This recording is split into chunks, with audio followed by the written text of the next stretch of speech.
So phase 2, Suxero and I, sounds like a fun thing to say. Phase 2. What do the fans need to know about phase 2 of the NHL? Well, I think probably the most important thing to know is when you reach phase 2, it means that players are back skating. And, obviously some guys have been able to do that, those in Europe, and a few now as some private arenas have opened up. But in general, one of the issues NHL has in trying to resume the season is that a lot of players haven't skated in 2.5 months, coming up on 3 months here. And so, they're hoping to open what they call phase 2, which is small group workouts at NHL team facilities next week. And I do think the most important aspect of that, obviously there's the guys can spend time in the gym and get some treatment from athletic therapists and things like that. But, the probably the biggest element that, the players are looking forward to is the chance to resume skating and getting closer to the kind of shape they need to be in for a training camp and then ultimately for games to be played again. Chris Johnston of Sportsnet here on Tim and Sid. CJ, is it limited just to hockey players from that city's hockey team? Like if you're from another team and you're in a different city, are you technically allowed in phase 2 to go get some work in on the ice? You are allowed, but it's a little bit murky, just because, one of the key parts of this is that, it's very, very, the rules are crazy. It's 20 pages long worth of rules to keep this as safe as possible. Just for example, you got 6 players, no more than that at a time. And essentially that's your shift. If it's me, you, and McAuliffe and Arash Madani, us 4 every day, we're at the same time, the same place, and it's the same staff that work with us. And then, everything has to be disinfected, and then the next group comes in. And so, it is contemplated in these rules that, if say, and I think it's fair to assume there's a number of guys in the GTA right now that play for other teams that have come home, just given the number of NHLers from this part of the world. I don't know how many realistically could end up working at the Leafs practice facility if they wanted to. Certainly that's allowed to a degree.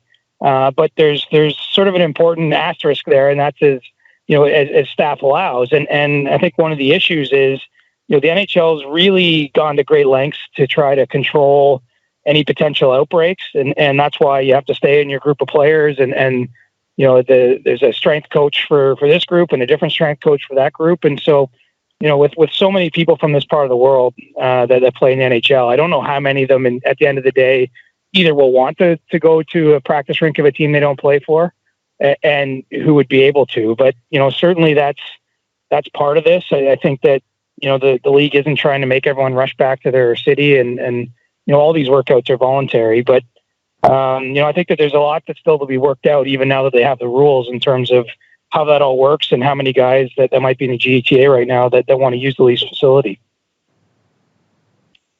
You think David Ayres wants to work out?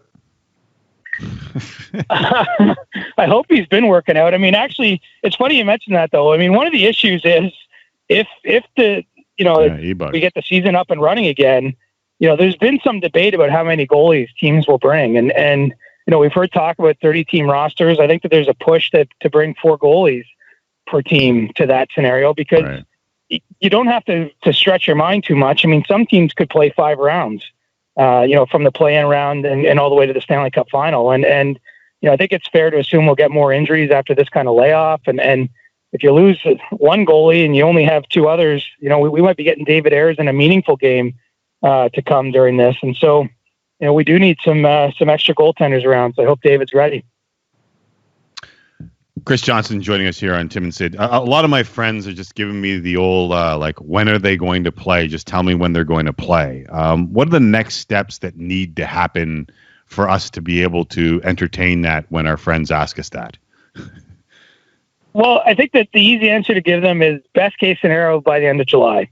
And, a lot has to go right for that to happen, but I think that that's a reasonable time frame based on what we know today. And so, once this phase 2 kicks in, hopefully next week, which is, the aim of the NHL, that would go on for a couple of weeks. The big hurdle, I think, is finding a way to get everyone back for training camp. And, those training camps are probably going to last 3 to 4 weeks. I would think on an encouraging timeline, that's starting by the end of June or the start of July, for roughly 3 weeks. And then, you hope that at that point, everything will be in a position where teams can travel to the hub cities, or I think it's also a consideration, or at least still a possibility. You have some training camps, or at least some players go directly to those hub cities. I think that's some of what needs to be worked out in the meantime. But, the league, I think, wants to complete the Stanley Cup within 2 months and by the end of September. So, that sketches out really the time frame you're looking at.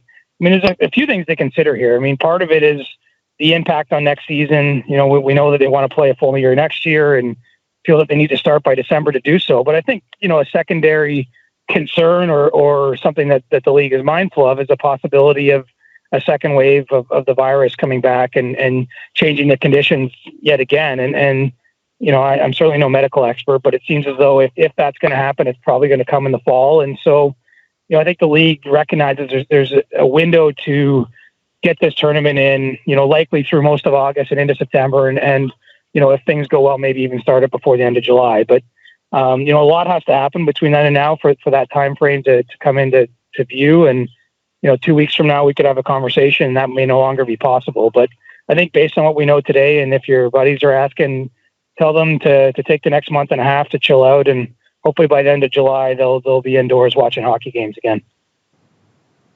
Chris Johnston of Sportsnet and Hockey Night in Canada here on Tim and Sid. CJ, the 14-day quarantine on both sides of that border, it's in place till at least, the border's closed till June 21st, at least in Canada.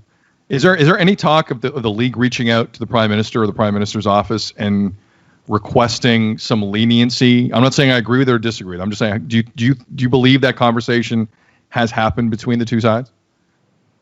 I would, yes. At this point, if we know about it, that conversation has happened. And it does seem as though that I don't think the border being closed to non-essential travel is actually as big of an issue as it might sound, because, what's included in that list of non-essential travel is people traveling for work. And any player that's crossing either from Canada to the U.S. or vice versa, would have a work permit if they're not a citizen of that country. If they are a citizen of the country they're entering, then they have no problems anyway. And I think that the position here is that that kind of travel is happening every day anyway, and would be allowed for these purposes. I think, what's most notable, especially if we're going to have either one of the hub cities based in Canada, or if there's going to be training camps in the cities here, is wondering about that 14-day quarantine for anyone returning to the country, because, that sort of delays any timelines we're talking about. If players coming back from Europe, or even those that are right down in the States, let's take Austin Matthews and Freddie Anderson, for example, who are, been in Arizona during this period. If they had to come back to Toronto, I mean, as it stands right now by the rules, as for any citizen, they would have to, observe a 14-day quarantine before they could get on the ice or go to a gym or do any of the things that are needed to happen. And then they would potentially have to travel with the lease to the States for a hub city once they went through training camp, and potentially have to do that quarantine period again. I have to believe when push comes to shove, that some of that will be waived, but, we're not at a point, I guess, where anyone has to consider that. I mean, certainly any player is free to come back now and observe that quarantine period. I don't think that they're going to get the free pass to do so now, but, I do think as things go along and if there's specific dates and timelines and training camp opens this day, I think that there's possibility that there's consideration given from the government to allow those things, because let's face it, these people aren't rejoining regular society. I mean, they're coming back to be in a very strict quarantine environment within the team. And I think that there's conditions within that could satisfy the government's concerns about, potential spread of the virus. Right. And no one has the appetite to have that conversation right now, and understandably so. So I think they're just waiting for that to dissipate a little bit, and then they can have that conversation. Chris Johnston joining us here on Tim and Sid. He, of course, of Sportsnet fame and Hockey Night in Canada fame. One last one from me, and it's just, we've heard some labor strife in baseball, and the distrust between both sides has been in full bloom over the last week. We heard some opening shots in the NFL. What did Friday's vote from the NHL players tell you, if anything, about their situation? Well, I'm just surprised that only 2 teams voted no to this, because, if you want to go selfishly by team, we could go right to the league. And I would say that somewhere less than 29 out of 31 teams, this probably isn't a great system for them. There's probably 5 or 6 teams anyway that we would argue that they would probably prefer to see a smaller playoffs or not have to play, Pittsburgh, Montreal, a best of 5, where Pittsburgh is 15 points ahead of the Canadiens and those types of things. But what it told me is that that there's a tremendous amount of player buy-in in just finding anything that will work, and B, that I think that a lot of the trust we've talked about in hockey really does seem evident. Now, it's going to be interesting. I think that there's a strong possibility that we see a CBA extension at some point. I'm not sure if it'll be exactly part of this, but I think it's part of the larger discussion happening. And so, I don't think they've got too deep into those issues.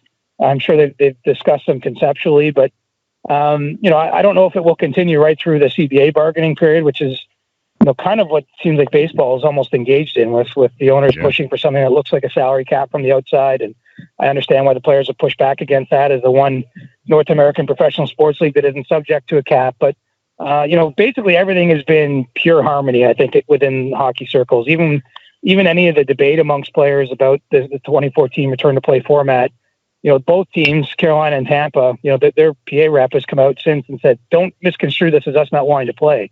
That was just, we didn't like that. That wasn't our favorite return to play, but we still want to play and we'll do what we can within the system. So, it's a very different conversation around hockey than we've seen certainly in baseball. And, I'm not sure if it'll stay that way. I mean, the next hurdle will be the CBA talks, which are going to be some part of this, but, they have a long laundry list, I think, of more pressing issues before they fully get there.